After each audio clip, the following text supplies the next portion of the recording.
இந்த சுடரோட master plan தெரிஞ்சு கடைசியில மல்லி இருந்துட்டு இப்படி அருவாமனையை எடுத்துட்டு போய் இந்த சுடரை கொல்றதுக்கு கூட தயாராகுவாங்க அப்படின்னு கொஞ்சம் கூட எதிர்பார்க்கவே இல்லை.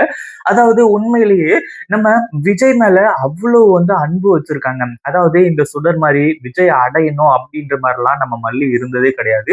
அதாவது எப்பவுமே விஜயோட அந்த ஒரு உணர்வுக்கு மதிப்பு கொடுப்பாங்க. அதே மாதிரி என்ன நடந்தாலும் சரி, ஏது நடந்தாலும் சரி, விஜயும் வெண்பாவும் ஹாப்பியா இருக்கணும் அப்படின்ற மாதிரி நினைக்கக்கூடிய ஒரே ஆள் இந்த மல்லி மட்டும்தான். அப்படி இருக்கும்போது சுடர் இருந்துட்டு இப்படி இல்லீகலா, அதாவது தவறான முறையில நம்ம விஜய் கூட இப்படி ஒண்ணு சேரணும் அப்படின்னு சொல்லிட்டு நினைக்கிறது உண்மையிலேயே நம்ம மல்லிக்கு மிகப்பெரிய ஒரு கோவத்தை ஏற்படுத்துது. அதுவும் இல்லாம நம்ம மல்லி இருந்துட்டு அந்த பால் காய்ச்சிக்கிட்டு இருக்காங்க. அதாவது விஜய்க்காக மசாலா பால் ரெடி பண்ணிக்கிட்டு இருக்காங்க. அந்த ஒரு டைம்ல இந்த சுடர் இருந்துட்டு அங்க வந்தது மட்டும் இல்லாம கடைசியில அந்த பால்ல அந்த மாத்திரையும் கலக்க ஆரம்பிச்சுறாங்க. ஏன்னா விஜய் அடையறதுக்கு இதுதான் நமக்கு ஒரே வழி. அதாவது மல்லி எந்த நேரத்திலயும் என்ன வேணாலும் பண்ணலாம். இன்னும் கல்யாணத்துக்கு 2 நாள் தான் இருக்கு. கல்யாணம் நெருங்க நெருங்க சுடருக்கு பயங்கரமான பயம் இருந்துட்டு இருக்கு. ஏன்னா இத்தனை நாள் அது அந்த அளவுக்கு பெருசா தெரியல. ஆனா இப்போ நம்ம மல்லி என்ன பண்ண போறாளோ, இந்த கல்யாணத்தை நிறுத்திடுவாளோ, இவ ஏதாச்சும் பண்ணா கூட பிரச்சனை இல்ல. இவ சைலண்டா இருக்கிறது தான் எனக்கு மிகப்பெரிய பிரச்சனை அப்படின்ற மாதிரி சொல்லிக்கிட்டு இருந்தா.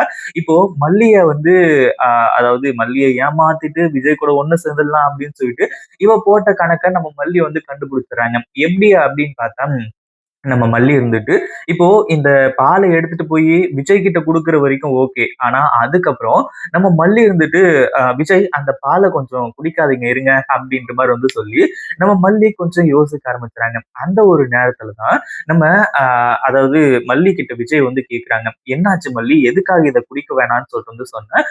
அதுவும் இல்லாம இதை நீ தானே போட்டு கொண்டு வந்த அப்படின்ற மாதிரி சொல்லும்போது, இல்ல விஜய் ஒரு நிமிஷம் இருங்க, அதை குடிக்காதீங்க இருங்க அப்படின்ற மாதிரி சொல்லிட்டு நம்ம மல்லி இருந்துட்டு அந்த ஒரு பாலை எடுத்துட்டு போய் ஒரு செடி கிட்ட ஊத்த ஆரம்பிச்சுறாங்க. அதுல ஒரு மாத்திரை இருக்கிறத பார்த்த உடனே மல்லிக்கு பயங்கரமான அதிர்ச்சி. ஆனா விஜய் எப்படியாச்சும் சமாளிச்சா ஆகணும் அப்படின்றதுக்காக விஜய் கிட்ட இல்ல விஜய், நான் இதுல சுகருக்கு பதிலா உப்பை போட்டுட்டேன். கொஞ்ச நேரம் இருங்க, நான் வேற உங்களுக்கு போட்டு கொண்டு கொடுக்குறேன் அப்படின்ற மாதிரி சொல்லிட்டு மல்லியும் கிளம்பி நேரா கிச்சனுக்கு போக ஆரம்பிச்சுறாங்க.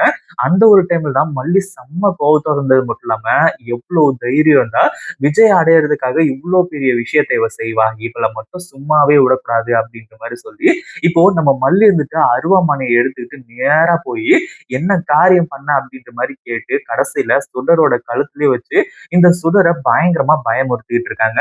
அதாவது கல்யாணம் வரைக்கும் இந்த மாதிரி மறுபடியும் ஏதாச்சும் பிளான் பண்ணிட்டு விஜய் அடையணும்னு நினைச்சேன்னு வைங்க, கண்டிப்பா நான் கொன்னுடுவேன் அப்படின்ற மாதிரி மிரட்டுறாங்க. இந்த வீடியோ பிடிச்சிருந்தா லைக் பண்ணுங்க, ஷேர் பண்ணுங்க. இப்பதான் நம்ம சேனலுக்கு ஃபர்ஸ்ட் டைம் வரீங்க அப்படின்னா கீழ இருக்க சப்ஸ்கிரைப் பட்டனை பிரஸ் பண்ணிக்கோங்க.